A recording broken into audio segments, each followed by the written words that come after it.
Michael Quentin Stratton. Okay, Mr. Stratton. Any victims in the courtroom for Stratton? No victims in the courtroom.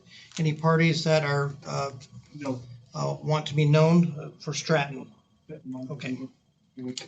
All right, sir.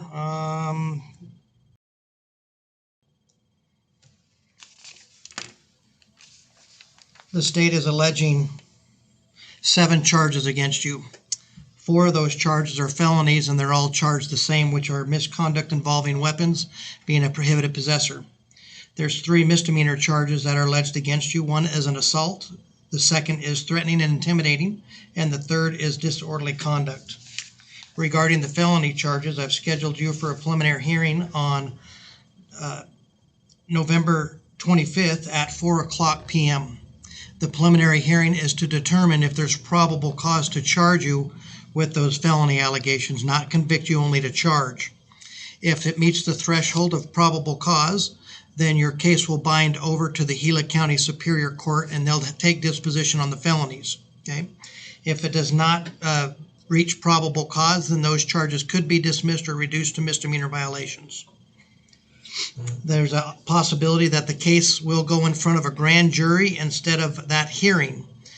If that is the case, then they're going to send you notice to your P.O. box. The best thing for you to do is a day or the business day ahead of time of that felony court date is to check with the court to see if you need to appear or not, instead of driving all the way and finding out, nope, it's gone to grand jury, that you don't need to go, because it could get delayed in the mail system. You understand that? Yes. All right. Your release conditions on both the misdemeanors and the felony is obey all orders of the court. Do not commit any crimes. Notify the court immediately if your address changes. Do not leave the state of Arizona without permission of the court. And regarding just the felony is not to have any possession of firearms. Do you understand those release conditions? Yes, Your Honor. Will you show up to court as ordered unless you're otherwise notified? 100%. Okay, I'm going to release you on your own recognizance on those violations. Now we'll talk about the misdemeanor violations. I've scheduled you for a court date on December 3rd at 9 o'clock in the morning for an arraignment. The arraignment is where you'll need to be prepared to plead either guilty, not guilty, or no contest to those charges. Depending on how you plead will be what happens next with the court process, and all of those options, as well as the penalty range, will be explained to you at the next hearing. Make sure that you do appear in court on the misdemeanor violation. A failure to appear could result in a warrant for your arrest.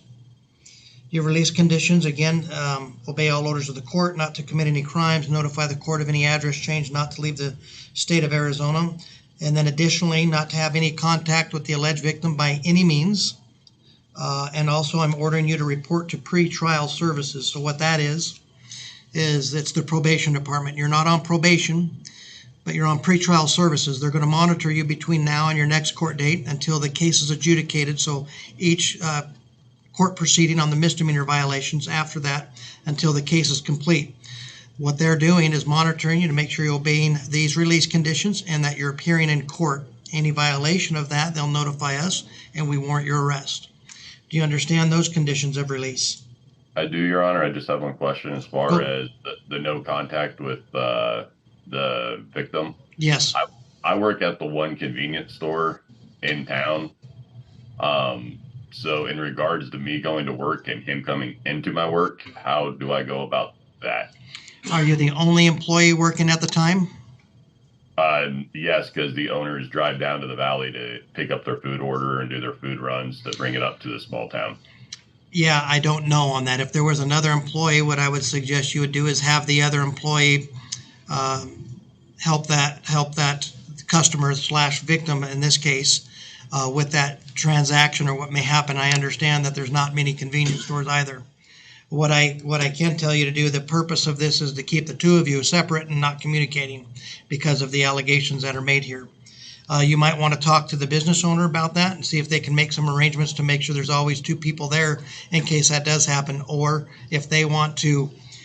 So I can't suggest to you to make contact by third party, okay? So because that would be a violation of this.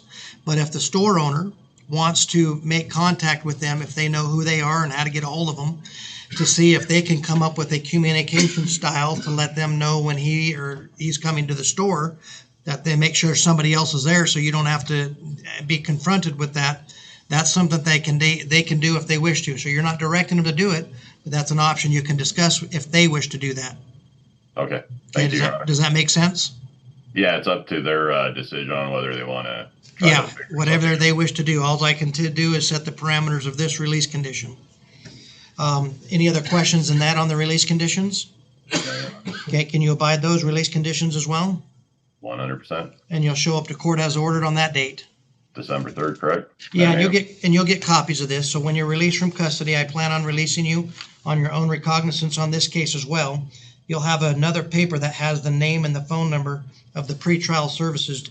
Is your cell phone with you in custody? Yes. Okay. Your Honor. Hopefully it has battery. If it doesn't, make sure you ask them to be able to make the call because they're expecting it. Okay. Any other questions?